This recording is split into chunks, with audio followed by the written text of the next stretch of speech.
guys, welcome back to Animal Wonders. I've done question videos before where I've answered a few questions, but today I'm going to change it up a bit and I'm going to answer as many questions as I can in 5 minutes.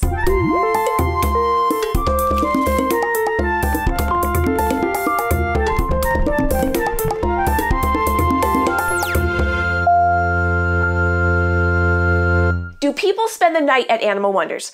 I mean, I've spent the night at Animal Wonders when I'm worried about a sick animal or the power going out. But no, other people, like the kids at our summer camps, they don't spend the night. And if they did, nobody would get any sleep because the nocturnal animals are really loud. With wildfires happening, have you tried to provide air filtration for the enclosures? Yes, we have a ventilation system with a filter, but it wasn't catching all of the smoke, which is dangerous for our birds and other animals that have sensitive respiratory systems like our rodents. So an awesome donor donated some really nice air purifiers that are made to filter out smoke. So we're doing the best we can in the situation. It may smell like a campfire outside, but inside it just smells like porcupine pee. How can I calm down my dog if she gets really scared with storms?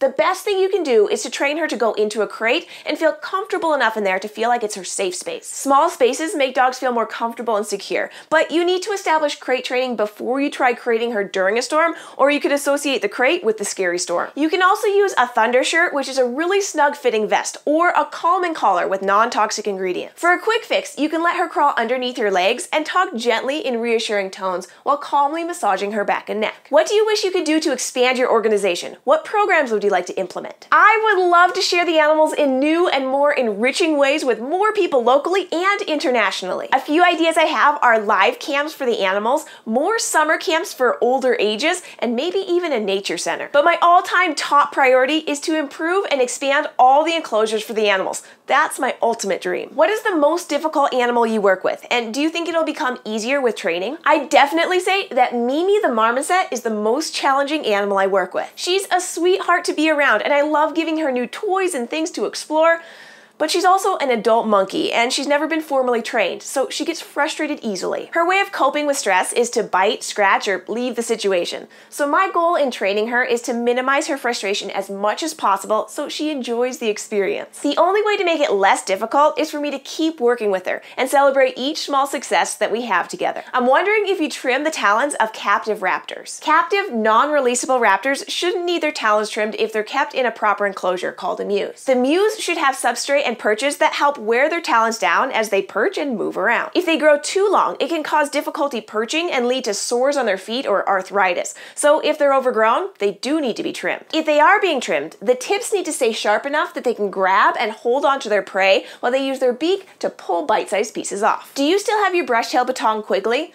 No, we don't have Quigley anymore, but we do have his daughter Sydney. Quigley was transferred to another animal facility with his mate Babette. We made a video about it and I put a link in the description. When will we get more Augusto? Well, we have 3 kids and someone has to watch them while I make the videos, but I do hope that he gets to come back on soon. What's an animal that you've never worked with but would really love to? I love animals with complex social interactions, so working with a group of rock hyraxes or bats would be really cool, but I also really enjoy sharing unusual animals with others. So an animal like a binturong or a sloth or an aracari or a hornbill would be really neat too. What animal have you worked with that you feel has changed or impacted your life the most? At the zoo I went to school at, I cared for a raccoon named Buddy, who was aggressive and neurotic, and nobody really wanted to train him because he was so challenging. Buddy taught me that I really enjoy challenges, and he helped me realize that my passion was helping animals that were overlooked, unwanted, and pushed aside. I love getting to know who they are and giving them everything I can to help them shine their brightest. What's the coolest behavior you were able to train an animal to perform? 2 come to mind. I trained a Harris's hawk named Harrison to complete a complicated series of flights in a live show on an outdoor stage. He flew from my glove backstage up through a hole in the ceiling to a perch on the roof,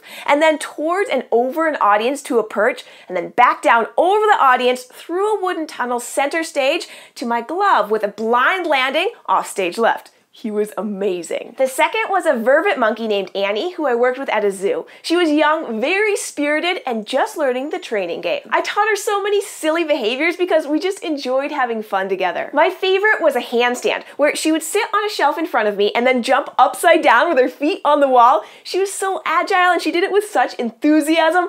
She was awesome. Do any of the animals like radishes?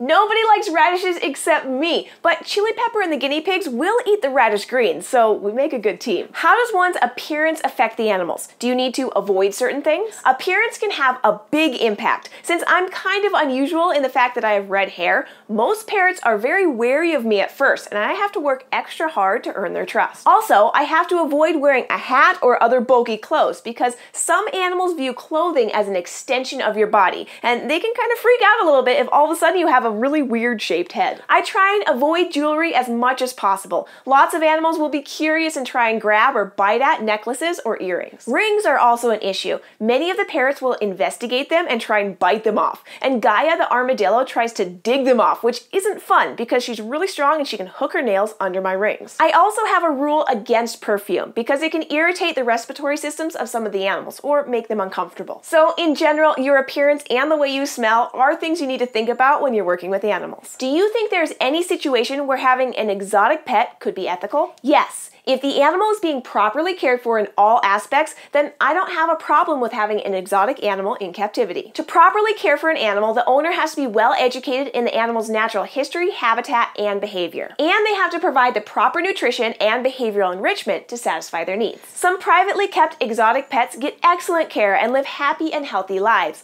What's important to remember is that exotic or wild animals are not domesticated and they're not genetically geared to want to please humans or live harmoniously with them. Wild animals are in it for their own wants and needs, and the caretaker has to put their needs above their own desires for companionship. Are you expanding the place since you got new animals? We are! We're working on a new indoor room, a new outdoor space, and a new home for our little beaver. There's so much stuff happening right now, it's keeping us super busy, and I want to share it all with you. I'll be posting all the happenings on our Patreon page, patreon.com/animalwonders, where you can follow us or become a patron for $1 a month or as much as you want. We do fun things like vote for new animal names or new episode topics. We give feedback or suggestions for new discussions. And we'll be posting an extended version of this video over there just for our patrons. If you have more questions for me, leave them in the comments below. And if you'd like to go on an adventure with us every week, subscribe to our YouTube channel, Animal Wonders Montana. Thanks, guys.